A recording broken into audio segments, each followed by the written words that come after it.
भारतातल्या महिलांचा उद्धार करता कोण असेल तर परमपूज्य बोधिसत्व भारतरत्न डॉक्टर बाबासाहेब आंबेडकर.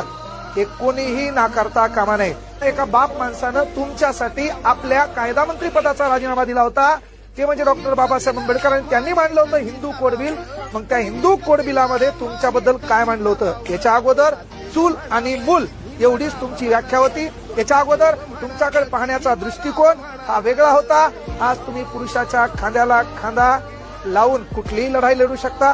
कुठल्याही प्रशासनामध्ये तुम्ही उच्च पदावर जाऊ शकता. आज भारताच्या एका झोपडीतून गोरगरिबाची एक पोरगी शिकून शिक्षक पदापर्यंत डायरेक्ट राष्ट्रपती पदापर्यंत गेली. या भारतातल्या कुठल्या धार्मिक ग्रंथामुळे नाही, की बाबासाहेबांनी लिहिलेल्या संविधानामुळे. बाबासाहेब म्हणजे एका जातीची मक्तेदारी नाही. बाबासाहेब म्हणजे केवळ एका जातीचं कल्याण नाही. खाणारे सर्वच आहेत, पण विसरायचं पण कोणीच नाही.